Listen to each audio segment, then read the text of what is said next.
welcome to Nolly. Bitz. As usual, it is Adugo, Harry Freshness, and I am here with another interesting actress. Suddenly, I have a lot of women coming through. That's because they rule, not we rule. We women, we rule. And today, I have an actress, a producer, director, a mother, and grandmother. Yes. I have a grandmother, a sexy grandmother. Oh, so hello, welcome. How do you do? High five. How do you do? I'm fine. You're looking gorgeous as usual. Ever young, ever shining, Thank you. ever smiling. I was going to say the same thing about you, but you just took it out of my mouth. No looking problem. gorgeous, sweet. Your hair is super. Your hair makes me want to have long hair. Yes, what happened to your hair? Why did you decide to chop it off after a while? Because you had one of the most enviable hair. Yeah, I don't even understand myself. I don't like hair touching my neck. I don't know if it's because of the nature of my work, because I do field work. Most times I'm on sets, sometimes on the streets, under the sun. And yes. So all that hair, it's just not okay. I have to always cut it so that it doesn't get to touch my skin. I see. That's I like the the color though. The color is very nice. Thank you. You're You have to color it now so that all the grey hair won't come and be She actually said grey hair. So that all the plenty grey hair will not come and be disgracing moi. And now make me look like I'm a grandma. But you must be the funkiest grandmother I know. And I mean that. Because, most times we have this image of our Nigerian mothers and grandmothers, they tie a wrapper, they have their hair under a scarf, not combed. But you know the reason. Opposite. No, you know the reason. The reason is a lot of people don't marry as early as I did. Oh. So they have already matured to a stage before they start having kids. So before those kids will grow up to a point where they start having kids as well, the woman herself will have already, grown very, very mature in age and stuff. But I had my own kids very, very early. So I have, make I not call their name now, then go say Shan, you don't call me again. I have mates in this industry that are still doing jaye, and nobody is calling them grandma. They senior me, but more than nobody. One day. So one day una secrets go open. Look, they hide the children, they go. Okay, maybe they wait till that time go call. So and not be me go open their secrets. No. Not be here, not be our mouth, then go here. Not be our mouth, then go hear that kind of thing for another place. Exactly.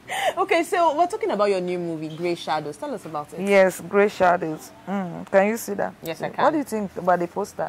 I like it. It's really nice. I like that you're actually looking like a grandmother in this picture as opposed to all the freshness I can see here. So they have to make me up now to look like the grandmother. I like this. She's actually looking like a grandmother. And then we have Kendi Bankole, we have Gifty Powers. Yeah, that's and we have, this is Roxy? Roxy, yes, that's Roxy Attack. Roxy Attack. So tell us about Grey Shadows. Grey Shadows, first of all, like the title, it says, it's like, when you have a shadow, it's very dark and so very obvious. Someone walks in and sees your shadow very clearly. This grey means like it's like something that is there, but you cannot just come and just see it. It's like it's there, but it's like it's not there. It's about the issues about, I don't really want to reveal much for today. Yes. It's basically talking about the situation of the hospitals in Nigeria, the attitude of the hospital practitioners, the lackadaisical attitude of people who have vowed to save human lives, and you're there, you see someone is sick, and there's no empathy among the people who are practicing taking care of people who are ill. Generally speaking, when you are sick, you don't look good. Yes. Nobody looks good when they are sick.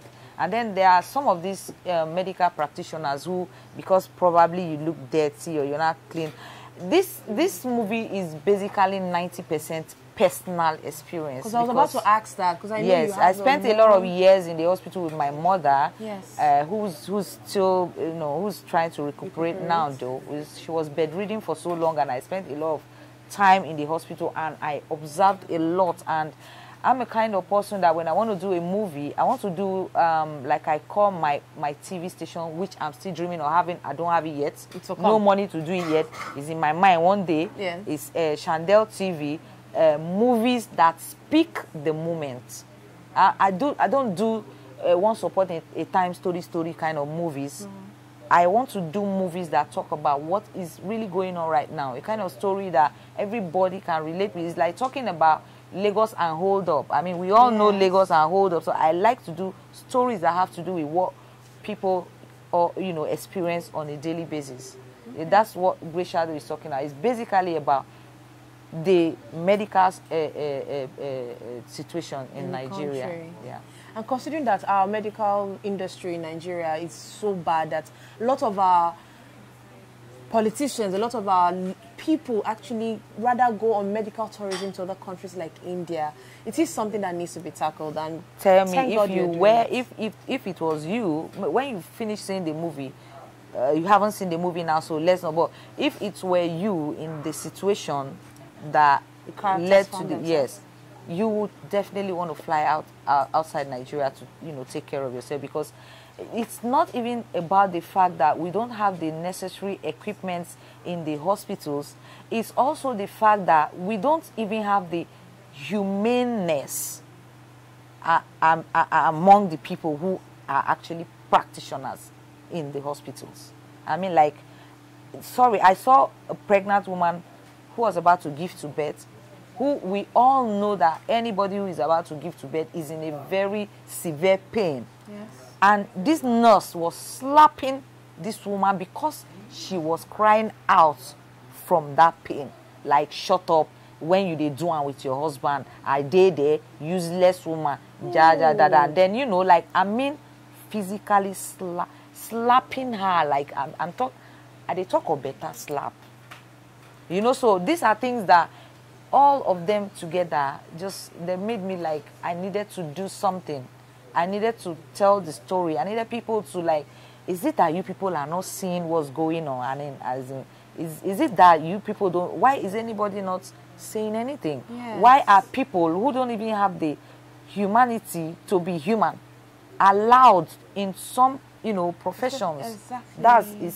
You need to watch Grey Shadow. You see the movie tomorrow, then you can conclude for yourself. Okay, so I'd like for you to tell them, will the movie be in cinemas? Where should they hope to see this movie?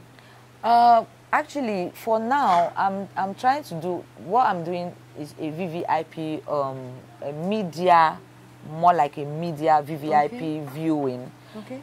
So that when people see the movie, they'll probably, like, if there's a suggestion of what to remove, what they think I haven't added, I can do. If there's any correction, if they say, oh, it's good to go. Yes. And after that, we'll now face how to censor it. And my problem is, I don't know if it will be censored, like, because I have had a couple of experiences in the past where my movies, I had a lot of issues for my movies to be, censored because I was speaking the truth. Yes. That's how I would put it, and I had a lot of issues censored. And this movie is X-raying exactly the kind of thing going on in this country when it concerns the health of the people, the citizens of this country. So I don't know the organ that is in censor. Once it's censored, then it can go to cinema, and then, from there to wherever, or I just probably, sell it to one of them, people who, buy online content online or somewhere. Yes. Yeah. I'm so touched, because I've listened to your story, and I remember a personal experience that happened with one of my friends who later died. She was a sickler. So it does, talking from a victim's angle, a lot of things happen in the hospitals that people need to know. Thank you. When you have health, people don't understand how important it is. Exactly. Yeah, so obviously, Forever will definitely be on site tomorrow. We will see the movie, and we will be reviewing it for you. And hopefully you'll be able to go and see it somewhere close to you. Yes, we will. So, but there's something really important I'd like to ask you before you go. Please do. You've had, like you said, you've had issues with censoring. You've also been very vocal about the government, about our spending. You've been vocal about some of your colleagues who aren't exactly leading the young way ones. they should. Yes. Yeah. I would like for you to talk about the controversy, and of course give us your thoughts on it. Well, I don't know where the controversy is coming from. I don't even know why they even call it a controversy, because it's a matter of, you see something and you see that it's not right, and you just, you voice it out. I believe in speaking out. I was brought up by parents who tell me to speak out, parents who teach me how not to go below the standards of what they have brought me up to be. And also, I am an only child. And after my father died when I was 5 years old, my mom practically managed with her meager salary. She used to be a nurse who retired as a midwife herself. The nursing and still the hospital thing. And so she managed to bring me up with her meager salary. And she was a little bit overprotective of me based on the fact that she didn't have other kids. Yes. And then so when she's going to work, like when she has a night time, like she's on night duty, she leaves the house at 6 because she has to resume at 7. So it takes her like an hour to get to work. And before she leaves the house at 6, she locks everywhere and leaves me in there all by myself. Because she doesn't want me to, you know, mix up, or doesn't want me to get injured or get kidnapped or whatever. Just that protectiveness, mother's protectiveness. She locks me in the house. She gives me the food. That's why, like, if you come to my house right now, I have a lot of books. I buy books. I love to read because I grew up. My mom used to buy me a lot of books. And from that age, I read my book of Bible stories, which is the book that talks about, I'm a Christian, by the way. I was born and brought up in a Christian home, a Presbyterian background. And so my mom bought me that she used to buy me books, you know, that I can read to develop myself. So when I get to school, I'll be able to be better in school. Since she's not allowing me to really like mix up, so I needed to learn myself. And I read my book of Bible story, and I fell in love with the man Jesus. This is not about Christianity now. This is not about holiness or anything. I fell in love with the character in the book, Jesus. And so all my life I've been growing up to be able to not do certain things that I have imbibed from that book, or do certain things that I have imbibed from that book. And if you check the Bible, you read the Bible, you see the story of Jesus Christ. He was the type that speaks out. He was the type that even if they are persecuting him or saying he's lying, he's a stupid man, or he never really used to get along with all that fight. And I don't get along with the fight even up till now. I just come out and say my own. Oh, this one I don't say. Oh, and if you people say I've said, I've already said my own. One day somebody will realize that what I said was just the simple truth. I didn't want to, step on anybody's toes, or not intending to insult anybody. But this is just the basic truth. I don't use insulting words. I just say the basic truth. So, but you know how it is. People aren't very comfortable with saying it. Jesus Christ went into the church. He was just 12 years old, and he was, quarreling with old men that were priests, saying how they have turned the house of God into a market square, and selling things and money and stuff like that. He was a radical. And I just somehow without a father, had this character I read in that book as a father in my subconsciousness. That's probably that pedigree is probably why I'm the way I am. I don't have airs that I'm Shan Judge, I'm an actor, I have too much fans, or I have too much money, or my skin is natural. I didn't use any Bobrisky's cream. And sorry, and your hair too is natural. Sorry, Bobrisky, I have nothing against people who use your cream. I just don't use it. Thank you. And that said, so that's just the reason I'm the way I am. It all has to do with my pedigree, and that's why I have a lot of issues with people who haven't really developed their minds, to that point, basically. Okay, that's very entertaining, and it's very good to know. Not everybody would actually own up to these things. And before we let you go, it is the season of Christmas. Yeah. I'd like to know your favorite Christmas memory. Well, I have a memory, but I don't know if I can call it favorite or not favorite. Oh. Well, I remember when I was, how old was I? I think I was like 8 years old. And because we're not very, well-to-do financially people, most times it's a bit difficult, even for my mom to buy me a Christmas dress like every other child. And so there's my auntie who came back from Abidjan. That time she was sharing like the Ankara kind of clothes that she brought. So they were cutting you know, yachts for each of the child, you know. Yes. And then I got a piece of it. And I gave to tailor to sew, which of course we have to, you know, wear on Christmas Day. Yes.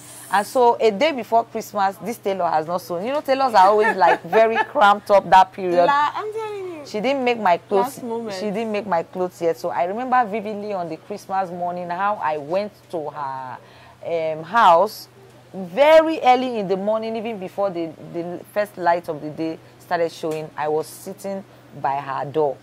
Because I needed waiting for your Christmas. Yes, clothes. I needed my Christmas dress. I could remember that vividly. And it took her a while. And I had to go home. I had a bath and came to wait some more so I can just dress up there in her own. And then enter town and go and, you know, enjoy Christmas. That's an experience I had, like, I can really remember. If not, every other Christmas is, I don't know, maybe because of the way I grew up, we don't really like, they put too much importance into festivities. So maybe because there wasn't really that finances, or because I didn't grow up. Maybe my mom will even go to work on that day because she's being that being the kind of work she did not really make, you know, create room for her to do the festivity things. Most times it's festive period, she could just be at work. So I grew up being very indifferent, very indifferent about. And knowing that you're also a musician, could you sing a Christmas song for us? Should I sing it in my language? Whichever, no problem, don't mind. What do I sing? Wait, let me remember one language. Okay, I remember. Should I go on? Please.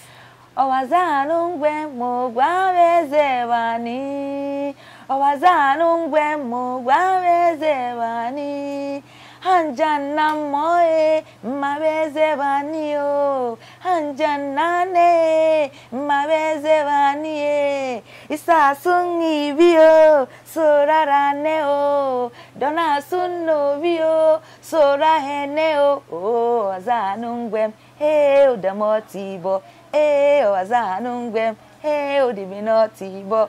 Should I interpret? Please, I'd love to know. As caught you lost. She was lost looking at me. I was enjoying the reading of the song, but I didn't understand what it meant. Okay, so let me explain in English. Or should I let me just sing it in English? Like, this my God, pidgin, I'll use pidgin. Voila. This my God, oh, way to love me like this. This my God, oh, way to love me like this. Waiting I do, oh, way in love me like this. Now who I be, oh, way in love me like this. All around me, now good things I they see. All around me, oh, now beauty I they see. I say, this my God, oh, hey, it's too much, oh. Oh, this my God, oh, hey, it's too big, oh. Actually, I want to do this song. This song is a song that came to my mind on a day that everything was so down for me. And I don't know what happened. Instead of me to start crying as usual, because I cry a lot when things are not going okay, the easiest way out for me is to cry. I didn't cry, and then I just heard myself singing, this my God, oh, way to love me like this. Even though after I was like, why am I singing about God loving me when something so not interesting is happening to me at that moment? You know, so I'm like, that song is very dear to my heart. And I really wish someone like One Day Cole. One Day Cole, are you hearing? You are my, One Day Cole is, I don't know him. I've never met him. I don't know if I will ever meet him.